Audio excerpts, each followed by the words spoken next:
जय हिंद दोस्तों। आज हम बात करने वाले हैं चाल, दूरी और समय से संबंधित कुछ महत्वपूर्ण एवं बेसिक बातों के बारे में, जिन्हें जानना आपको इस चैप्टर को करने के लिए काफ़ी ज़रूरी है। तो आइए देखते हैं साथियों। सबसे पहले अगर हम चाल, दूरी और समय को देखें तो इसमें सबसे पहले अगर हम देखें चाल यानी स्पीड को, तो साथियों जो चाल होती है, चाल का मतलब होता है, चाल को हम इंग्लिश में स्पीड कहते हैं। क्या कहते हैं?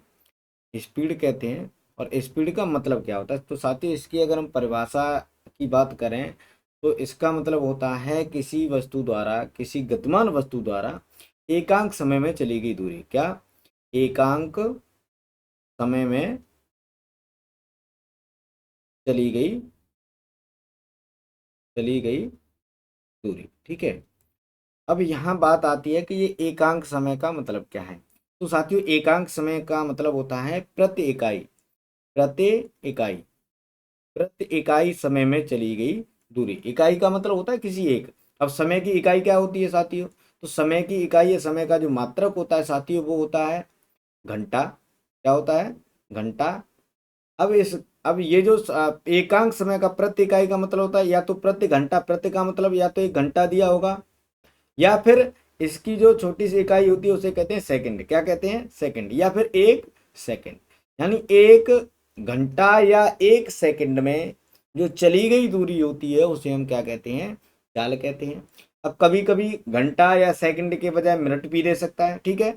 तो जो चाल होती है वो होती है या तो प्रति घंटा या प्रति सेकंड या प्रति मिनट में चली गई दूरी, यानी प्रति इकाई समय में। ठीक है। तो ये समझ में आ गई होगी। तो इस प्रकार इसका जो सूत्र बन जाता है, इसका जो जो चाल होती है, जो इसका सूत्र होता है वो होता है साथियों अ, दूरी बटे दूरी बटे समय। क्या होता है? चाल होती है, चाल का मतलब होता है दूरी बटे समय। यानी दूरी कितनी तय करी प्रति प्रति इकाई में, प्रति इकाई समय में। यानी प्रति इकाई समय, प्रति का मतलब बटे, समय मतलब समय में। तो दूरी जो तय की है, कितने समय में कितनी दूरी तय की है, इससे हम क्या निकाल लेंगे? चाल निकाल लेंगे। यानी चाल निकालेंगे तो हमें क्या करना है? हमें दूरी में समय का क्या देना है साथियों? भाग देना है। ठीक है। दूरी कितनी भी हो उसमें आप समय का भाग दे दो, आपके पास क्या आ जाएगी? चाल निकल के आ जाएगी। ठीक है। अगर हम इसके मात्रक की बात करें तो साथियों दूरी का मात्रक जो होता है वो किमी होता है, या किमी के बजाय मीटर होगा, किमी के बजाय मीटर होगा। ठीक है। और जो समय का मात्रक होता है वो घंटा होता है या फिर सेकंड होगा। ठीक है। यानी अगर चाल जो दूरी जो है अगर किमी में है तो समय घंटे में होगा, और अगर दूरी मीटर में है तो समय किस में लिया जाएगा साथियों? सेकंड में लिया जाएगा। तो इसकी जो चाल का मात्रक हो जाएगा या तो किमी प्रति घंटा हो जाएगा या मीटर प्रति सेकंड हो जाएगा। ठीक है। तो यहाँ पर आपको चाल के चाल समझ में आ गई होगी कि चाल क्या है। चाल बराबर होता है दूरी बटे समय, यानी प्रति इकाई समय में चली गई दूरी। अब इसका मात्रक क्या होता है? किमी प्रति आवर या फिर मीटर प्रति सेकंड। ठीक है। तो यहां से हमने चाल का सूत्र निकाल लिया, दूरी बटे समय। यहीं से अगर हम साथियों अगर हम सूत्र निकालना चाहें, अगर हमें यहाँ पर दूरी दी हो, दूरी निकालनी हो और समय और चाल दी हो, तो आप कैसे निकालोगे? तो दूरी यहाँ चाल बराबर क्या है?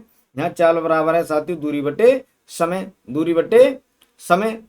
लेकिन हमें निकालनी है दूरी। तो दूरी निकालने के लिए आप क्या करोगे? दूरी निकालने के लिए इस चाल में समय का कर दोगे गुणा। तो हमारे पास क्या आ जाएगा साथियों? दूरी आ जाएगी। अगर हमें समय निकालना है तो समय निकालने के लिए आप क्या करोगे? यानी समय निकालने के लिए आप करोगे दूरी में चाल का भाग दे दोगे, तो आपके पास यहाँ पर समय निकल के आ जाएगा। ठीक है। तो इतनी बात आपको समझ में आ गई होगी, आई होप। ठीक है। अगर हम बात करें साथियों, यहाँ पर एक चीज आती है, कभी कभी क्या होता है, ये हमें किमी प्रति आवर से जो चाल होती है वो मीटर प्रति सेकंड में बदलनी होती है। तो उसको कैसे बदलते हैं? तो साथियों अगर हम मान लो हमारी चाल किमी प्रति आवर में है, किमी प्रति आवर में है, किमी प्रति आवर मतलब किमी किलोमीटर प्रति घंटा में है, और अगर हमें इसे मीटर प्रति सेकंड में बनाना है तो कैसे बनाओगे? तो साथियों इसके लिए हमें क्या करना है? किमी किलोमीटर को मीटर बनाने के लिए हमें इसको क्या करना पड़ेगा? 1000 का गुणा। और अगर हावर को हम सेकंड बनाना है तो इसमें 3600 का गुणा। तो इन दोनों को अगर हम काटेंगे तो ये कट जाएगा 2 से 5 बार और ये 2 से 18 बार। यानी अगर हमें किलोमीटर प्रति घंटा से मीटर प्रति सेकंड बनाना है तो हमको करना पड़ेगा 5/18 का गुणा, 5/18 का गुणा। ठीक है। और अगर हमें मीटर प्रति सेकंड से किमी प्रति घंटा बनाना है तो उसमें हमें गुणा करना पड़ता है इसका अपोजिट, यानी 5/18 की बजाय 18/5 का हम गुणा करेंगे। ठीक है, अब इतना मैंने बता दिया, लेकिन अब इसको याद कैसे करोगे कि 5/18 का करना है या 18/5 का करना है? ये तो मैंने बता दिया कि 1000/3600 हो गया तो 5/18 हो गया। जब मीटर प्रति सेकंड में बनाओगे तो ये बट्टे में पहुंच जाएंगी, तो 1800 ऊपर पहुंच 3600 ऊपर पहुंच जाएगी और जो 1000 है वो नीचे आ जाएगी, तो ये 18/5 हो गया। लेकिन इसको याद कैसे करोगे? तो साथियों इसको याद रखने के लिए आपको क्या करना है, आपको यहाँ एक चीज देखनी है। एक तो दिया है किमी और एक दिया है मीटर, यानी अगर किमी बड़ी इकाई होती है, मीटर छोटी इकाई होती है। अगर हमें बड़ी से छोटे की तरफ जाना है, बड़ी से छोटी बनानी है, बड़ी से छोटी बनानी है तो क्या करना है, जो बड़ी संख्या है, जो छोटी संख्या है साथियों वो ऊपर रखनी है और बड़ी संख्या नीचे रखनी है और गुणा कर देना है। यानी अगर आपको किमी से मीटर बनाना है तो 5/18 का गुणा करोगे।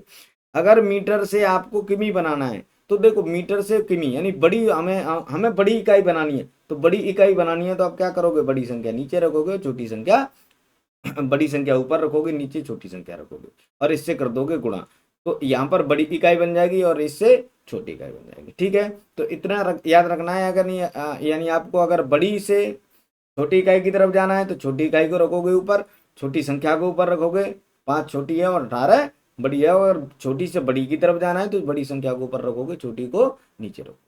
ठीक है, आई होप ये सारी चीज़ें आपको समझ में आ गई होंगी।